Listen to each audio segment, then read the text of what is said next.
सुहाग रात का दर्द बर्दाश्त कर पाओगी? मुझे नहीं पता था सुहाग रात में क्या होता है। मैंने हाँ कह दिया। शुरू में तो बहुत मजा आ रहा था, खूब बातें की, दूध पिया, लेकिन जैसे ही लाइट ऑफ की तो मेरी चीखें निकल गई। मैं रोने लगी तो मुंह पे हाथ रखकर बोला, शोर मत करो, बाहर लोग सुन लेंगे। मेरा नाम अस्मा है, मैं एक गरीब घराने से ताल्लुक रखती हूँ। मेरे चेहरे से मुस्कुराहट गायब ना हुई थी। दुल्हन बनी तो बहुत खूबसूरत लग रही थी। मेरी शादी अपनी अम्मा की सहेली नसीम के बेटे रिजवान से हो रही थी। नसीम खाला कराची में रहती थी। मेरा बचपन से ही रिजवान से रिश्ता तय था। पहले पहले हम लोग कराची महीने 2 महीने की छुट्टियों में जाते थे। नसीम खाला हम सब बहन भाइयों से बहुत प्यार करती थी, लेकिन मुझ पर तो वो जान छिड़कती थी।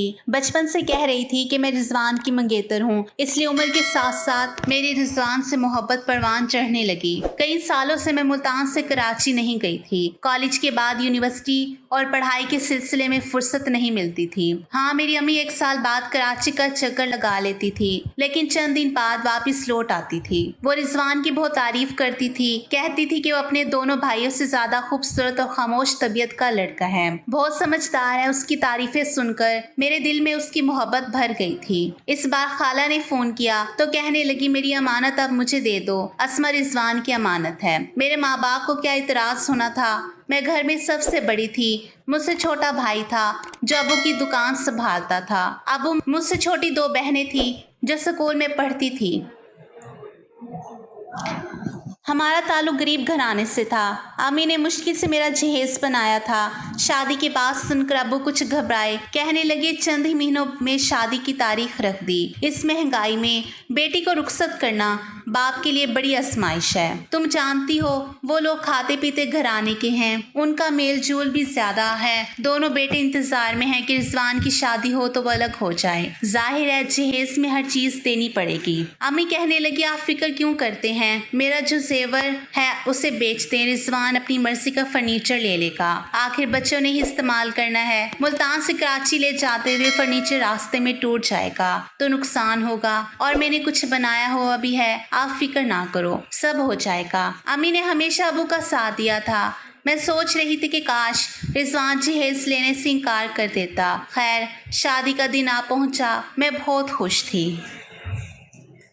मेरी बारात कराची से आई। सिर्फ रिजवान, मेरी सास, उनके बेटे, बीवियां उनके साथ थीं। रिजवान के अब्बू का इंतकाल हो चुका था। बाकी रिश्तेदार कराची में इकट्ठे हुए थे। शादी के चंद घंटों बाद हमारी वापसी थी। अम्मी ने बहुत कहा कि एक दिन यहीं गुजार लो, लेकिन वो कहने लगी, नहीं, वहाँ अस्मा के लिए शानदार इस्तकबाल करना है। खैर, चंद घंटों बाद मैं दुल्हन बनी कार में सफर कर रही थी। यह सफर मैंने अपनी जिठानियों के साथ हंसी मजाक में गुजारा। वक्त का पता ही ना चला। कराची पहुंचकर छोटी मोटी रस्मों के बाद मुझे रिजवान के कमरे में बिठा दिया गया।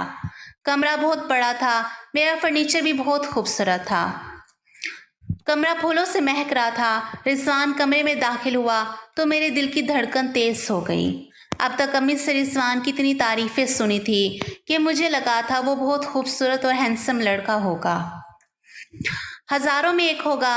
अपनी किस्मत पर जितना रश्क करती कम था। रिजवान कमरे में आया और मेरे सामने बैठ गया। मैंने फौरन नजरें झुका ली। 5 मिनट तक वो कुछ ना बोला, ना मेरी तारीफ की, ना मोहब्बत की। मुझे लगा वो लंबे लंबे सांस ले रहा है। मैंने आहिस्ता से निगाह उठाई तो उसकी आंखें किसी जज्बे से लाल थीं। वो बदहवास लग रहा था। कमरे में एसी चल रहा था, फिर भी उसके चेहरे से पसीना बह रहा था। मैं समझ ना पाई उसकी ये हालत क्यों है। मैंने कहा, रिजवान, आपकी तबीयत तो ठीक है। मेरे कहने पर उसने मेरा हाथ पकड़ लिया।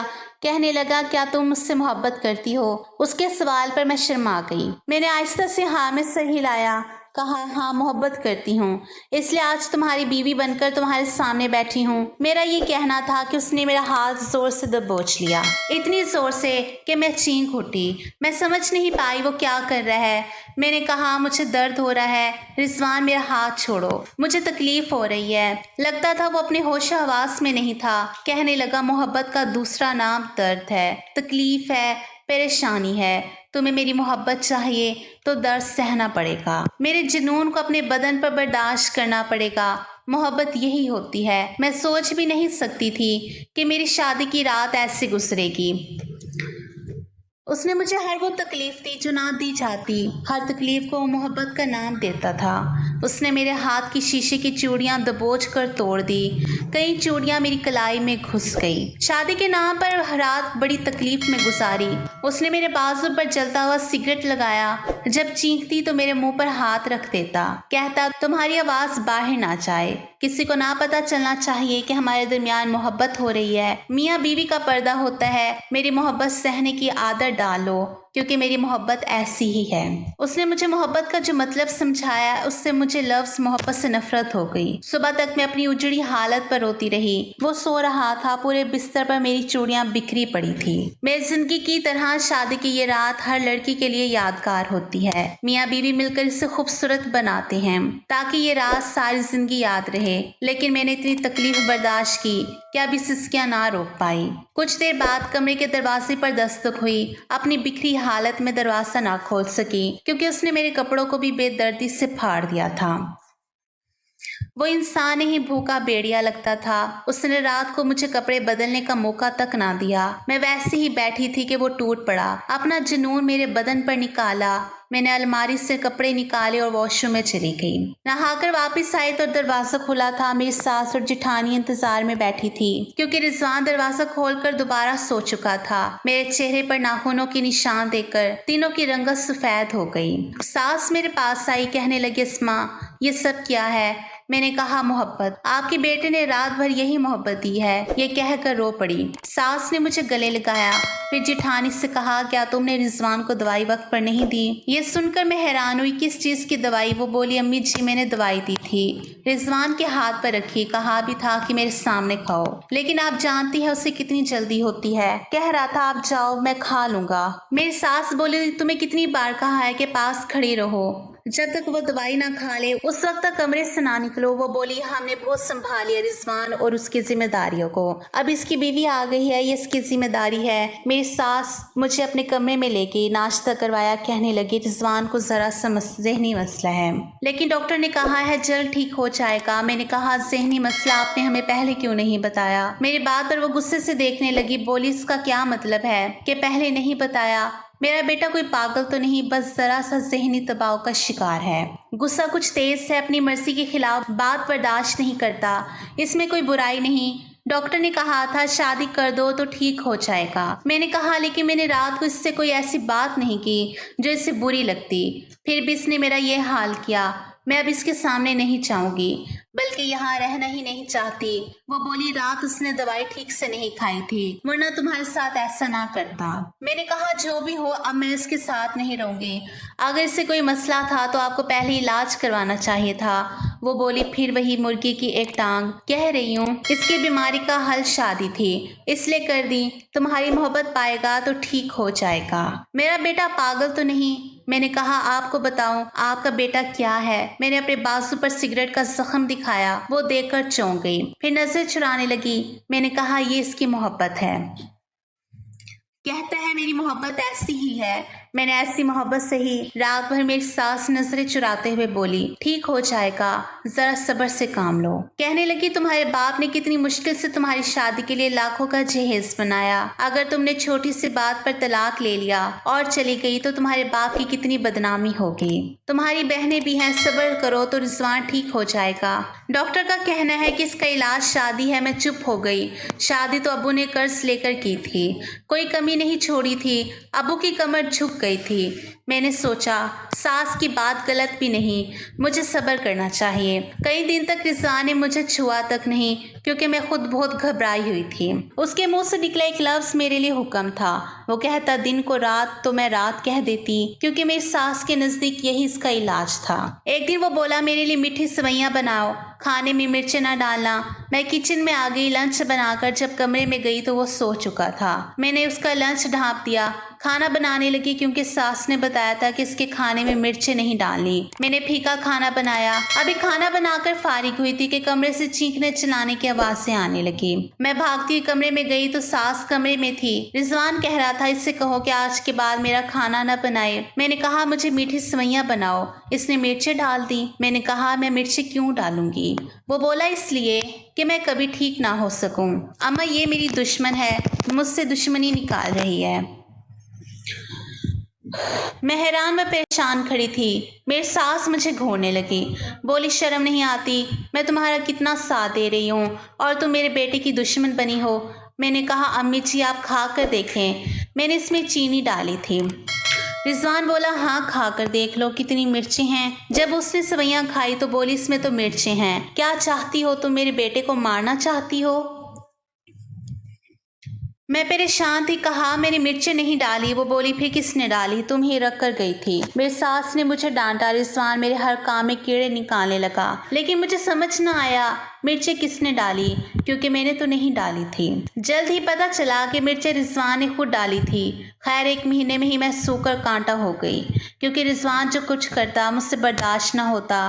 रात को वो जंगली जानवर की तरह पेश आता, दिन के वक्त मेरे किए काम को बिगाड़ता। कभी कहता कपड़े ठीक से नहीं धोती, कभी खाने में मिर्च डाल देता और कहता तुमने डाली है, तुम मुझसे दुश्मनी निकाल रही हो। मेरा जी चाहता था जमीन फटे और मैं इसमें दफन हो जाऊं। ये दुख ना सह पाती थी। माँ बाप को सोच कर रोती कि इनका कर्ज अभी नहीं उतरा। अम्मी का फोन आया, कहने लगा जी चाहता है तुम्हें कुछ दिन के लिए बुला लूं, लेकिन कराची से मुल्तान जाने का खर्चा ज्यादा होगा। हम इस वक्त खाली हाथ हैं। ससुराल पहली बार आएंगे तो खाली हाथ नहीं आ सकते। खर्चे के सोच कर चुप हो जाते हैं। मेरे माँ बाप को रिजवान के बारे में कुछ ना बताया, खुद को उसके रवैये के लिए तैयार कर लेती। इंसान इतना ही सह सकता है जितना उसमें बर्दाश्त हो। उस दिन जब उठी तो सर चकरा रहा था। रिजवान कह रहा था मेरे कपड़े इस्त्री कर दो। वो काम पर नहीं जाता था, कुछ भी काम नहीं करता था। घर का सारा खर्चा दोनों जेठ उठाते थे। उसकी दवाइयां भी वही लाते थे। चकराते सर के साथ उसके कपड़े इस्त्री करते हुए मैं बेहोश हो गई। जब होश आया तो अपने कमरे में लेटी थी। एक लेडी डॉक्टर सास से कह रही थी कि इसकी खुराक का ख्याल रखो, ये बहुत कमजोर है, इस साल में इसको भी खतरा हो सकता है। मैं उम्मीद से थी, समझ ना आ रहा था कि खुश हूँ या रोऊं। हाँ, सास बहुत खुश थी। कहने लगी अपना बच्चा होगा तो रिजवान जल्दी ठीक हो जाएगा। कुछ दिन तक सास मेरा बहुत ख्याल रखती रही। मुझे अपने पास सुलाती, कहती अगर रिजवान के पास गई तो वो तुम्हें छोड़ेगा नहीं, इससे हमल को नुकसान हो सकता है। लेकिन 1 हफ्ता ही गुजरा था कि रिजवान का गुस्सा 7 आसमान पर पहुंच गया। कहने लगा, अस्मा मेरे कमरे में क्यों नहीं आती? तुम मेरी बीवी हो, मेरे पास सोया करो। मैंने कहा, आप अपनी माँ से बात करें। मैं रात के बर्तन धो रही थी कि वो किचन में आ गया। बोला, क्या मसला है? शराफत से मेरे कमरे में चलो। मैंने कहा, सुनो, मैं उम्मीद से हूँ, डॉक्टर ने एहतियात का कहा है। वो बोला, तो मैं तुम्हें खा नहीं जाऊंगा, और मुझे बाजू से पकड़कर कमरे की तरफ ले जाने लगा। तभी सास आ गई। बोली, इसका हाथ छोड़ो, ये अभी तुम्हारे साथ नहीं जाएगी। वो बोला, क्यों नहीं जाएगी? शोर की आवाज पर जेठ और जिठानियां कमरे से बाहर आ गए। तमाशा सा लग गया। सास बोली, तुम्हें समझ क्यों नहीं आती? तुम इसके साथ जो करोगे तुम्हारा बच्चा मर जाएगा। वो बोला, मरने तो मेरा बच्चा है, आज मैं इसे नहीं छोड़ूंगा। अगर आपने इसे कमरे में जाने से रोका तो यहीं इसके कपड़े फाड़ दूंगा। इसमें जरा सी शर्म न थी। मैं सबके सामने नजरें उठाने की काबिल ना रही। जब सास ने उसे रोकना चाहा तो उसने मेरा दुपट्टा उतार कर फेंक दिया। इससे पहले कि वो कुछ और करता, मैंने उसके सामने हाथ जोड़ दिए। कहा, चलो कमरे में, जो तुम चाहते हो कर लो, लेकिन यहाँ तमाशा ना बनाओ सबके सामने। मेरी इज्जत खराब ना करो। वो बोला, अब आई अपनी औकात पर। जब कह रहा था तो समझ नहीं आ रही थी। वो मुझे कमरे में ले गया। उस रात मेरी चीखें सबने सुनी होंगी। सुबह तक मेरा बच्चा मर चुका था। मैं फूट फूट कर रो रही थी। काश मैं भी इसके साथ मर जाती। अब इस घर में 6 महीने भी ना गुजरे थे कि मैं दोबारा हामला हो गई। मेरी सफेद रंगत पीली पड़ गई थी। जब दूसरी बार हमल हुआ तो सास ने मुझे मेरी माँ के पास भेज दिया। मेरी हालत देखकर अब्बू और अम्मी सदमे में रह गए। कहने लगे, तुम्हें क्या हो गया? पहचान में भी नहीं आ रही, इतनी कमजोर क्यों हो गई? मैंने कहा, शायद उम्मीद से हूँ इसलिए। मेरा भाई रोज फल लाता। अब्बू ने दूध वाले से कह दिया था कि बेटी के लिए रोज दूध लाया करो। अब्बू अम्मी से कहते, मेरी बेटी का ख्याल रखो। देखो इन लोगों ने इसकी क्या हालत कर दी। अम्मी पूछती, तुम्हें क्या परेशानी है? क्या तुम ससुराल में खुश नहीं? रिजवान का रवैया कैसा है? मैं कहती, अम्मी सब ठीक है। मैं जानती थी माँ बाप शायद सच बर्दाश्त ना करें। यहाँ 6 महीने हुए तो रिजवान का फ़ोन आया। कहने लगा, वापस आ जाओ वरना मैं तुम्हें लेने आ जाऊँगा और तमाशा बनाऊँगा। तुम मुझसे बचकर कहीं नहीं जा सकती। میں نے فون بند کر کے ساس کو سب بتا دیا۔ وہ بولی اس نے ہمارا بھی جینا حرام کر رکھا ہے، واپس آ جاؤ اور وہاں کسی کو کچھ نہ بتانا۔ میں واپس آ گئی۔ اس وقت رضوان نے وعدہ کیا کہ میرے ساتھ کچھ غلط نہیں کرے گا۔ اس کے بدلے رویے پر میں حیران تھی۔ وہ بولا میں تم سے بہت محبت کرنے لگا ہوں، وعدہ کرو مجھے چھوڑ کر نہیں جاؤ گی، میں تمہارے بغیر نہیں رہ سکتا۔ میں نے کہا ٹھیک ہے، نہیں جاؤں گی۔ مجھے خوشی ہو رہی تھی کہ رضوان بدل گیا۔ اس رات اس نے کوئی بدتمیزی نہیں کی، بس میرا سر سہلاتا رہا، ہاتھ چومتا رہا، کہتا رہا مجھے چھوڑ کر نہ جانا۔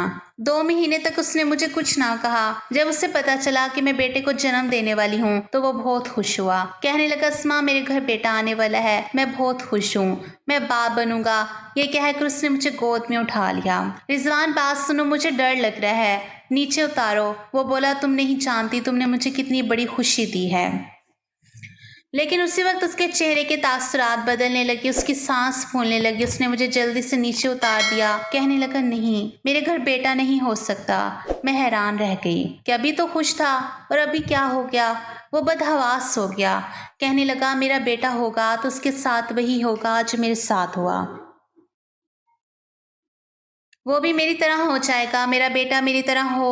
یہ کہہ کر وہ میرے پاس آیا، بولا اس بچے کو مار دو۔ یہ سن کر میرا دل دھڑکنا بھول گیا۔ میں نے کہا رضوان یہ کیا باتیں کر رہے ہو؟ لیکن وہ چلایا جو کہہ رہا ہوں کر۔ یہ کہہ کر اس نے مجھے بستر پر دھکا دیا۔ اس نے میرا پیٹ دبایا اس سے پہلے کہ وہ کچھ اور کرتا۔ میں نے ساس کو پکارنا شروع کیا۔ میری چیخیں سن کر ساس اور جٹھانی کمرے میں آئی، رضوان کو مجھ سے پیچھے ہٹایا۔ ساس بولی میرے کمرے میں جاؤ، لیکن وہ یہی کہتا رہا مجھے بیٹا نہیں چاہیے۔ اس کا مطلب تھا کہ اس کے ساتھ کچھ ہوا تھا، وہ یوں پاگل نہیں ہوا، کوئی وجہ تھی۔ کچھ دیر تک اس کے چلانے اور رونے کی آوازیں آتی رہی، پھر سناٹا چھا گیا۔ میں ساس کے کمرے میں دل تھامے بیٹھی تھی، ساس رضوان کے کمرے میں تھی۔ کچھ دیر بعد آئی، بولی وہ سو گیا ہے، اٹھے گا تو ٹھیک ہو جائے گا۔ میں نے کہا امی جی اس کے ساتھ کیا مسئلہ ہے؟ وہ بار بار کیوں کہتا ہے کہ اس کے ساتھ جو ہوا اس کے ساتھ بھی ہوگا؟ آپ بتائیں اس کے ساتھ کیا ہوا تھا؟ ساس رو پڑی، کہنے لگی کیا بتاؤں؟ میں نے کہا جو رضوان کے ساتھ ہوا سچ بتائیں۔ وہ بولی وہ نیا نیا کالج گیا تھا، کالج میں بڑی پارٹی چل رہی تھی، لڑکوں نے گروپ بنائے ہوئے تھے، الیکشن تھے، ہر پارٹی کے لڑکے دوسروں سے کہتے کہ ہماری پارٹی کو ووٹ دو۔ رضوان کا غصہ ویسے ہی تیز تھا۔ جب اسے کسی نے کہا تو وہ بولا یہ میرا حق ہے، میں جسے چاہوں ووٹ دوں گا۔ اس بات پر لڑکوں نے اسے مارنا شروع کیا، وہ خود بھی زخمی ہوا، لیکن بات آئی گئی ہو گئی۔ کچھ دن بعد وہ کالج گیا تو واپس نہ آیا۔ 2 دن گزر گئے، ہم پریشان تھے کہ وہ کہاں گیا، ہر جگہ ڈھونڈا لیکن نہ ملا۔ 2 دن بعد وہ زخمی حالت میں دروازے پر ملا، بخار میں تپ رہا تھا، منہ سے نہ جانے کیا بڑبڑا رہا تھا۔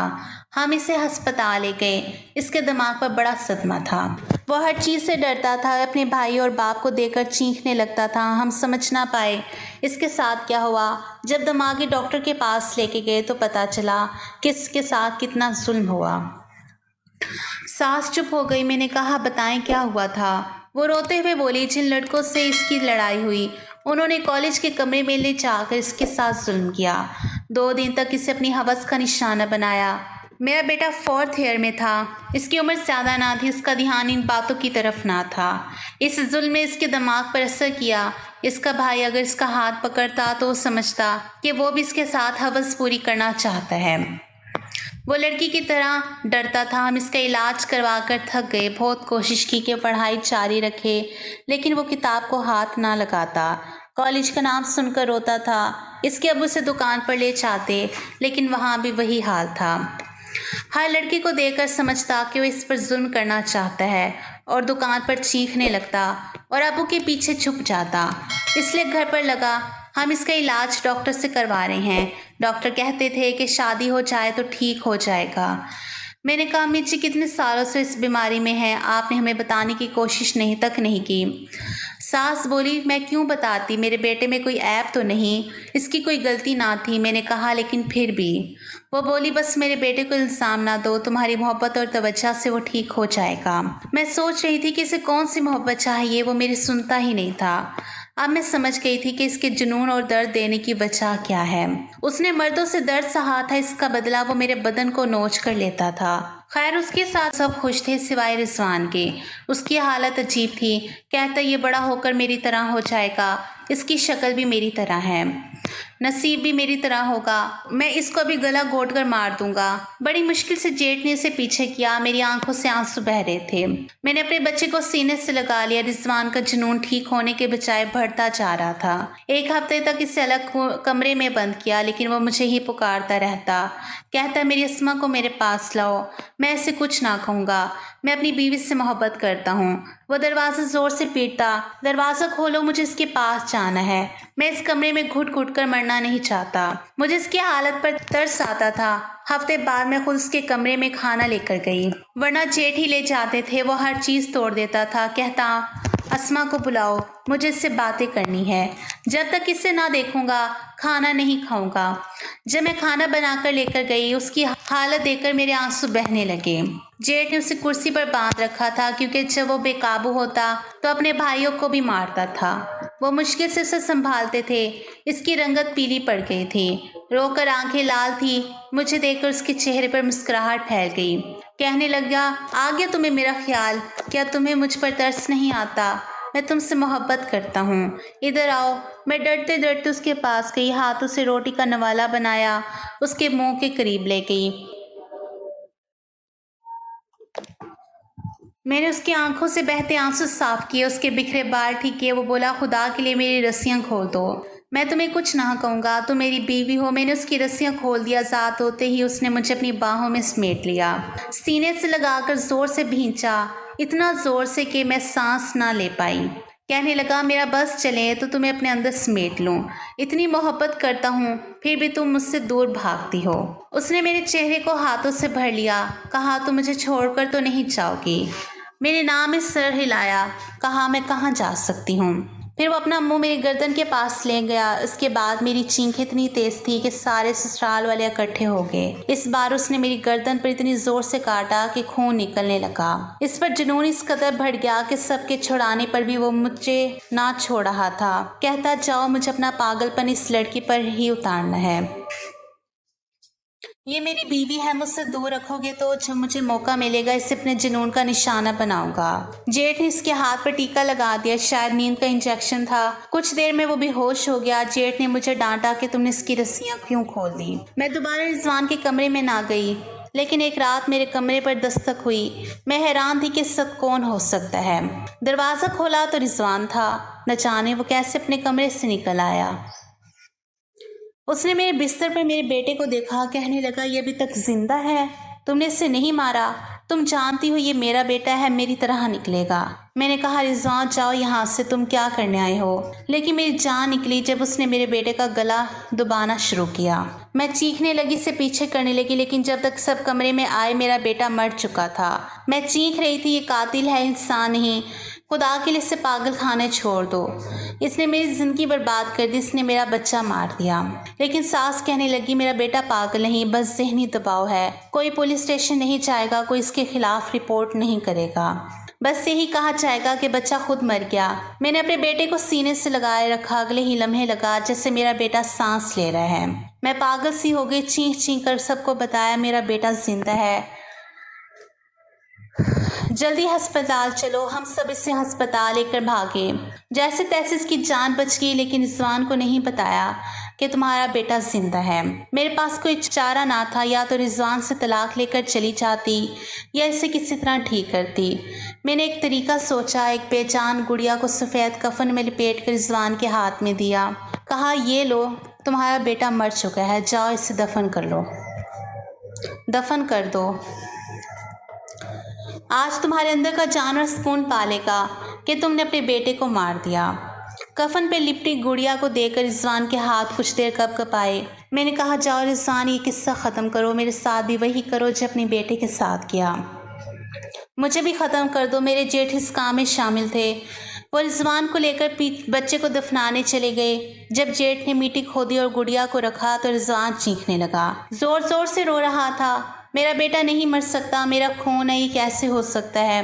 जेठ ने कहा तुमने खुद मारा, अब किस बात का दुख है। इस दौरान गुड़िया मिट्टी में रख दी गई, लेकिन रिजवान पर पागलपन का दौरा पड़ा। वो जल्दी जल्दी मिट्टी खोद रहा था, कहता निकालो मेरे बेटे को पागलपन के दौरे में। वो बेहोश होकर गिर पड़ा। जेठ उसे अस्पताल लेकर गया। कुछ देर बाद उसे होश आया, लेकिन वो रो रहा था, अपने बच्चे को पुकार रहा था। कुछ देर बाद मैं उसके सामने चली गई। मुझे देखकर वो और ज्यादा रोने लगा। मेरा हाथ थाम कर कहने लगा, हमारा बच्चा कहाँ है? मैंने कहा, रिजवान, सब ठीक हो जाएगा। कुछ दिन बाद हम रिजवान को घर ले आए। इसकी निगाह में इसका बच्चा मर चुका था, इसलिए मैंने बच्चे को उसके सामने ना लाई। रिजवान पहले से बहुत बदल गया, बिल्कुल चुप रहने लगा। मेरी सारी बातें मान लेता। बच्चे की मौत के सदमे ने इसका दिमाग पर गहरा असर किया। पुराने सारे दर्द और उसके दुख ने मिटा दिए। सच कहा है कि बच्चों की तकलीफ से बड़ा कोई दर्द नहीं।